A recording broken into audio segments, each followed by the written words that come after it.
If you're just learning how to knit, first of all, I'm cheering you on. Everybody has to start somewhere, and you're doing great already. My initial start to knitting was a very bumpy one that ultimately led to me quitting and thankfully coming back to it later, so I'm making it a mission to help you avoid that. Knitting is not as difficult as it seems when you're starting out. It takes a little bit of time to get used to everything that you're trying to do and build up some coordination and some muscle memory. So don't beat yourself up if you're starting and you're just feel like you're failing. So today we're talking about 3 common beginner knitter mistakes. These are things nearly every single knitter runs into, so don't stress out if you have done these, tried these, failed at these, heard of them before, never heard of them before. It's okay. I've got you covered. So one of the first mistakes that you might run into is twisting stitches. You could be knitting along and you've got a pretty good feel for how a knit feels as it's going through your needles and going through your fingers. And you come to a stitch and it doesn't feel right. Something feels off, maybe a little bit tighter, maybe a little bit backwards, just weird. You can't put your finger on exactly why it feels different or weird, but it just does. That could very likely be a twisted stitch. And it's not necessarily a wrong stitch. There are actually stitch patterns that require you to twist the stitches to give you a completely different, very interesting look. But if you're not going for a twisted stitch at the time that you make a twisted stitch, it will stand out and look different, and it'll also feel different as you knit it. So there's 2 ways that you can potentially twist your stitch when you're knitting. First of all, you could be wrapping the yarn the wrong way around the needle, but more commonly, if you have fixed a mistake or dropped a loop off of your needle and placed it back on, you likely placed it back on backwards. So there's a super easy fix to both of these. If you found that maybe you wrapped the yarn the wrong way and that caused a twisted stitch, just really focus on how you should be wrapping the yarn for the stitch that you're doing in the style of knitting that you're working with. Building muscle memory for the basic stitches like knits, especially first, and purls, maybe a little bit later, that's crucial to avoid this mistake. And then there's also the very real possibility that a stitch falls off of your needle.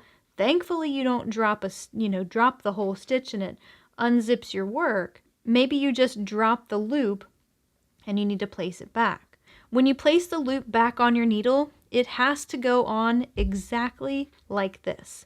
This is an untwisted or a normal knit stitch. This is what it looks like when a knit stitch is twisted. So keep an eye out for that, how you're wrapping the yarn as you're knitting those stitches, and if you're placing loops back on your needles after one inevitably slips off, you're placing it back on in the right way so that it's not twisted. Common beginner mistake number 2 is unintentional yarn overs. This happens to all of us, so don't stress if you have been in this position before. A yarn over is another one of those things that can happen, those, mistakes in some instances that can actually be very intentional.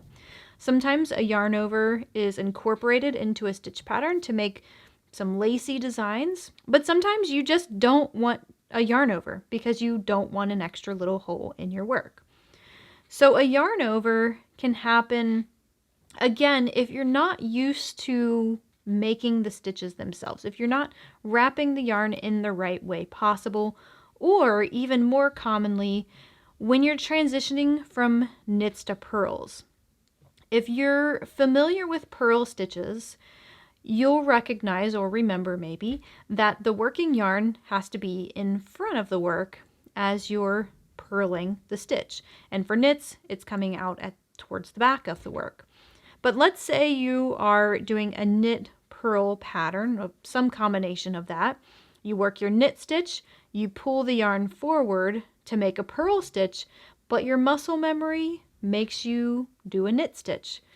You have a yarn over there. You've pulled the yarn to the front of the work, you've knitted a stitch there, And so that gives you a yarn over.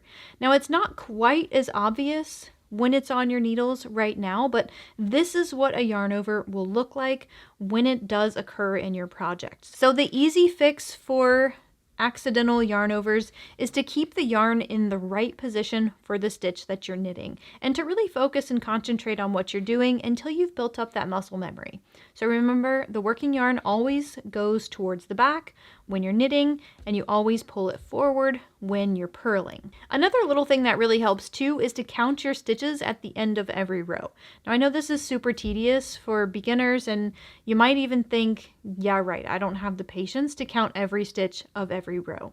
And the bottom line is you don't have to count every stitch of every row for the whole entire project, but it's a good habit to get into when you're brand new, because things like yarn overs and dropping stitches are just very common things that happen to us beginners. And so you might start out with a project that's one size, and then it might look a little bit wider after you've gone on for a little bit, or maybe it's a little bit smaller and you've dropped some stitches or something like that. So it's just a good habit to get into initially as you're working on some swatches or dishcloths or washcloths, or, just some quick and easy beginner projects. Let's say you looked back a few stitches and you saw something that was just a little bit weird or off from the other stitches in your work.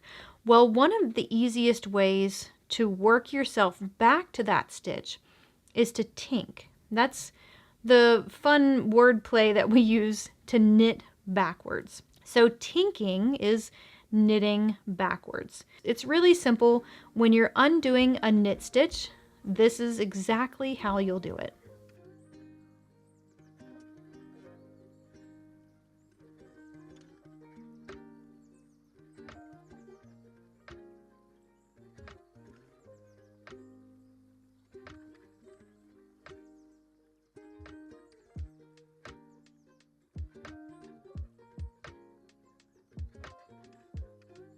Common beginner mistake number 3 is ripping everything out when you find one mistake. This one seriously hits home for me because this is why I quit knitting. This is why I failed.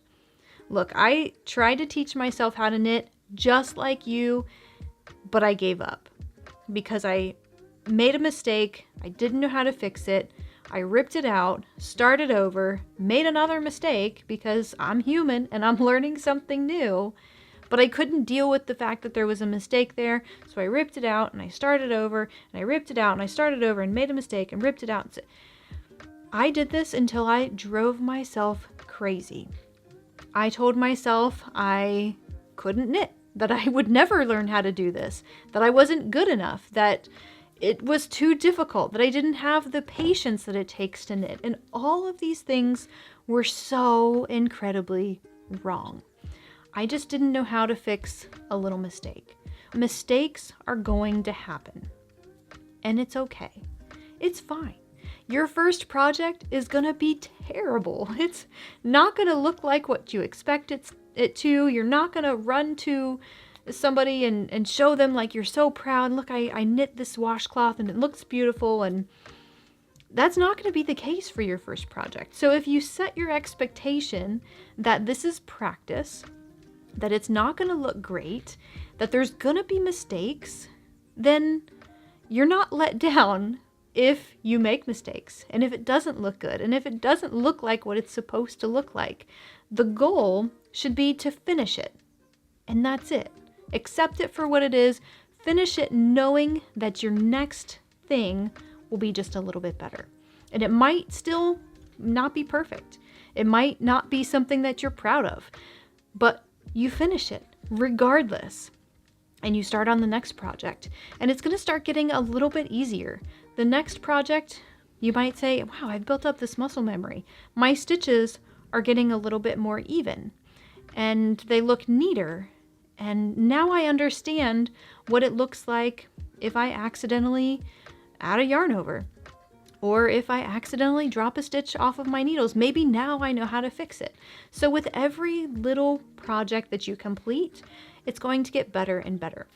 Knitters have developed their skills over many years in a lot of cases. So some of the pictures that you see, they just look flawless and perfect and beautiful, but their first project looked exactly like the project that's sitting in front of you right now. The only difference is they didn't give up.